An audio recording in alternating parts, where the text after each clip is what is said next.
പൊന്നമ്മയല്ലമ്മേ, തങ്കമ്മ. പ്രിയ DCL കൂട്ടുകാരെ, 2026 July 19 New York സിറ്റിയിലെ new jersey stadium ഇളകി മറയുകയാണ്. അർജന്റീനയെ 1 ഗോളിന് തോൽപ്പിച്ച് സ്പെയിൻ ഫിഫ ലോകകപ്പ് വിജയം നേടിയ നിമിഷം.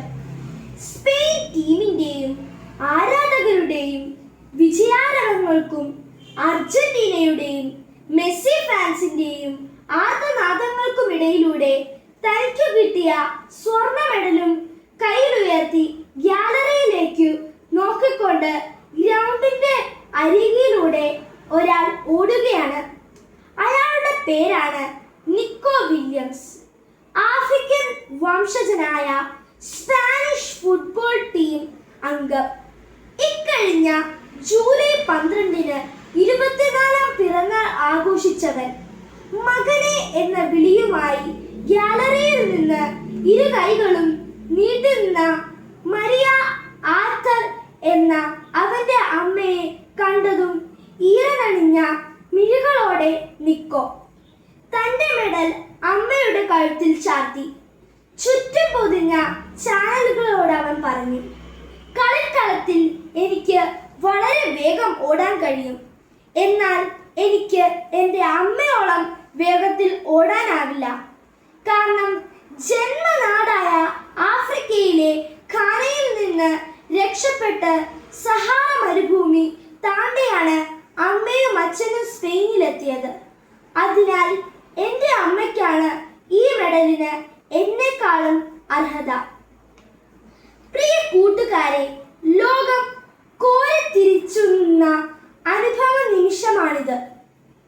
നിക്കോ പറഞ്ഞത് സത്യമാണ്.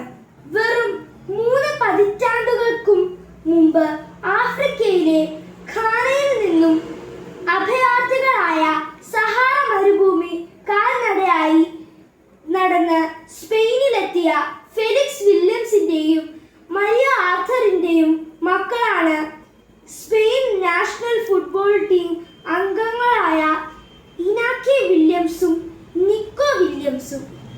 നിക്കോയുടെ കഥ കേട്ടപ്പോൾ ഘാനയിൽ നിന്ന് സഹാറ മരുഭൂമി വഴി സ്പെയിനിലെത്താനുള്ള ദൂരം ഗൂഗിൾ മാപ്പിലൂടെ കണ്ടെത്താൻ ശ്രമിച്ചു നോക്കി. 5700 മുതൽ 6000 കിലോമീറ്റർ ദൂരമാണ് ആ മാതാപിതാക്കൾ നടന്നത്. കാൽനടയായി നടന്നാൽ ഏകദേശം 130 മുതൽ 150 ദിവസങ്ങൾ നിർത്താതെ നടക്കണം ഈ ദൂരം പൂർത്തിയാകാൻ. ഒരു പക്ഷേ അവർ ഘാനയിൽ നിന്നും അൾജീരിയയിലൂടെ സഹാറ കടന്ന് ഒറാനിൽ നിന്ന് കപ്പൽ കയറി അലിക്കാന്റെ തീരത്തിറങ്ങി ആഗോസ്റ്റിലൂടെ സ്പെയിനിലെത്തിയിട്ടുണ്ടാകാം. അല്ലെങ്കിൽ വെസ്റ്റ് സഹാറ വഴി നടന്ന് മൊറോക്കോ കടന്ന് ജിബ്രാൾട്ടർ കടലിലൂടെ സ്പെയിനിലെത്തിയിട്ടുണ്ടാകാം. കൂട്ടുകാരെ, നിങ്ങളുടെ ഇന്നിലേക്ക് നിങ്ങളുടെ മാതാപിതാക്കൾ നടന്നു തീർത്ത ഇന്നലകൾ എത്രയാണ്? എത്ര പേർക്കറിയാം? എൻ്റെ മാതാപിതാക്കളും നിങ്ങളുടെ മാതാപിതാക്കളും ജീവിതത്തിൽ നിരവധി സഹാറ മരുഭൂമി യാത്രകൾ നടത്തിയിട്ടുള്ളവരാണ്. തീർച്ച. ആഫ്രിക്കയിലെ സഹാറ മരുഭൂമിയിൽ പകൽ പലപ്പോഴും 60 ഡിഗ്രി ചൂട്.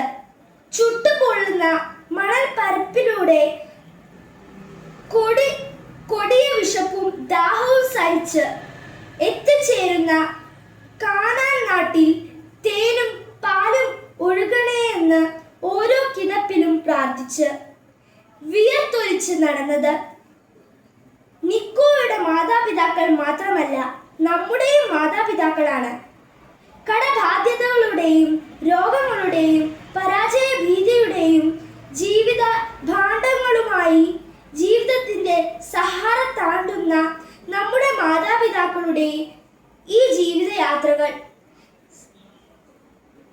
സ്നേഹത്തിന്റെ തേനറിവുകളും സത്യസന്ധയുടെ വെൺമേഘ തണലിലും വിശ്വസ്തയുടെ ദീപസ്തംഭങ്ങളുമാകാൻ മക്കളായ നമുക്ക് കഴിയണം. അവരുടെ അധ്വാനത്തിന്റെ അളവറിയണം. അവർ നമുക്കായി താണ്ടിയ സഹാറകളുടെ ദൂരം അറിയണം. അപ്പോൾ തന്റെ പൊന്നായ അമ്മയോളം വരില്ല ഈ പൊന്നിന്റെ മെഡൽ എന്നു തിരിച്ചറിഞ്ഞ നിക്കോയെ പോലെ നമ്മുടെയും കഠിനാധ്വാനത്തിന്റെയും സ്ഥിര പരിശ്രമത്തിന്റെയും വേർപ്പുതുള്ളികൾ പതിച്ച ജീവിതമാകുന്ന മെഡൽ ഉയർത്തി നമുക്കും പറയാൻ കഴിയും, അമ്മ പൊന്നമ്മയല്ലമ്മേ, തങ്കമ്മയാണ്. തങ്കം കൊണ്ടെന്റെ ഹൃദയം പ്രതിഷ്ഠിച്ച എൻ്റെ തങ്കമ്മ. സ്നേഹാശംസകളോടെ